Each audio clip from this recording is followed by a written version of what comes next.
हम लोग अक्सर एक दूसरे से पूछते रहते हैं कि हम अपने मन को अपने वश में कैसे करें।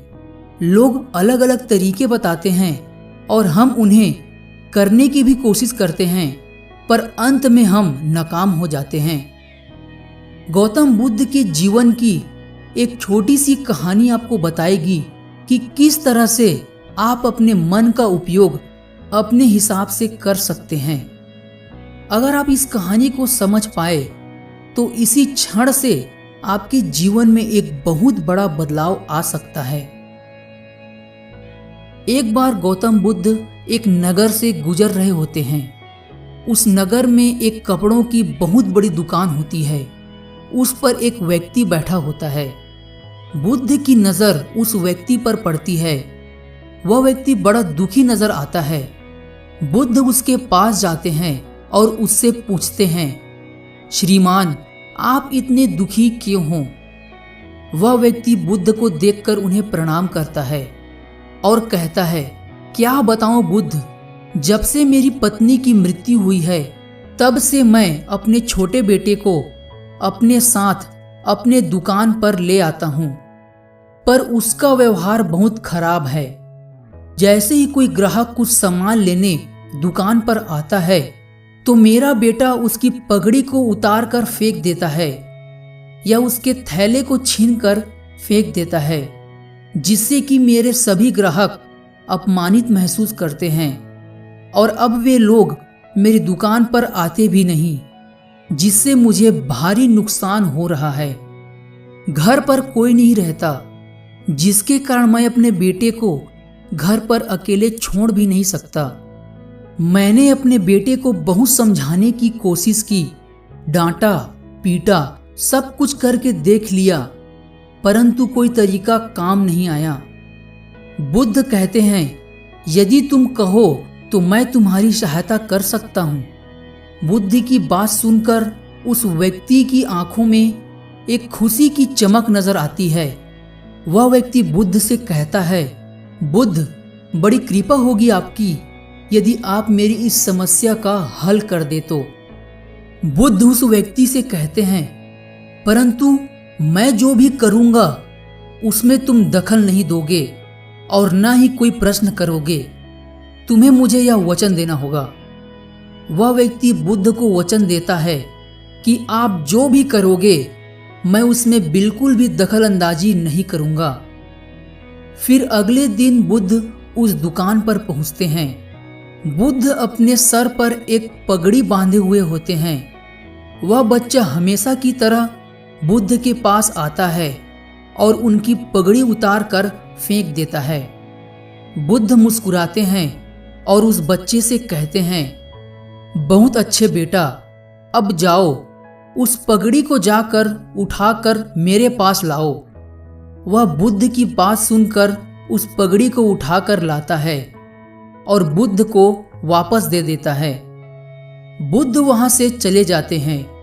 अगले दिन बुद्ध एक लकड़ी और एक कुल्हाड़ी लेकर आते हैं और दुकान पर आकर बैठ जाते हैं। वह बच्चा बुद्ध की पगड़ी को उतारने के लिए जाने ही वाला होता है कि बुद्ध उससे कहते हैं, बेटा जाओ, उस कुल्हाड़ी से उस लकड़ी को काट दो जरा। बुद्ध की बात सुन वह बच्चा तुरंत उस लकड़ी को काटने के लिए जाने लगता है, लेकिन उस बच्चे का पिता थोड़ा घबराता है क्योंकि वह डरता है कि कहीं मेरे पुत्र को कोई चोट ना पहुंच जाए, परंतु उसने बुद्ध को वचन दिया था, इसलिए वह चुप रहता है। वह बच्चा जाता है और लकड़ी काटने की कोशिश करता है।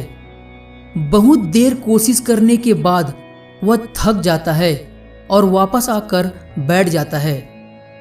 इसी तरह बुद्ध रोज आते और उस बच्चे को अलग अलग तरह का काम बताते और वह बच्चा उस काम को करता। ऐसे करते करते बुद्ध को 7 दिन हो जाते हैं। अब वह बच्चा भूल जाता है कि उसे किसी की पगड़ी भी उतार कर फेंकनी है। बुद्ध 7 दिनों के अंदर उस बच्चे की उस आदत को बदल देते हैं और उसके पिता बहुत खुश होते हैं और बुद्ध को धन्यवाद कहते हैं। जिन लोगों ने भी यह कहानी सुनी उनमें से ज्यादातर लोग यह सोच रहे होंगे कि इससे अपने मन को वश में करने का क्या संबंध है। मैं आपसे कहना चाहता हूं, यदि आप अपने मन को खुद कोई काम नहीं बताओगे तो वह अपने हिसाब से उस बच्चे की तरह काम करेगा। आप हमेशा अपने मन से यह तो कहते हो कि यह मत करो, वह मत करो, यहाँ मत जाओ, वहां मत जाओ, पर आप उससे यह कभी नहीं कहते कि यह करो, वह करो, यहाँ जाओ, वहां जाओ। यही आपकी सबसे बड़ी गलती है। उस बच्चे की ही तरह हमारा मन भी हमारे वश में हो सकता है यदि हम उसे काम बताए, न कि उसे रोकने का प्रयास करें। मन का स्वभाव है काम करना, कुछ सोचना, कुछ करना। अब हमारे पास दो विकल्प हैं, या तो मन को उसके हिसाब से काम करने दे या फिर हम उससे अपने हिसाब से काम करवाएं। अगर आप अपने मन के द्वारा अपने हिसाब का काम करवाना सीख गए तो आप पाएंगे कि आपका मन इंतजार करेगा कि कब आप उसे आदेश दें। ज्यादातर काम मन अपने हिसाब से कर रहा है और यही सबसे बड़ी समस्या है। आशा करता हूं कि आपको गौतम बुद्ध की इस छोटी सी कहानी से कुछ नया सीखने को जरूर मिला होगा और अब आप अपने मन को कुछ करने से रोकने के बजाय उसे कुछ करने के लिए काम देंगे, क्योंकि मन का स्वभाव ही कुछ करना है। अगर आप अपने मन को कुछ करने के लिए काम नहीं देंगे तो वह अपने हिसाब से काम करेगा।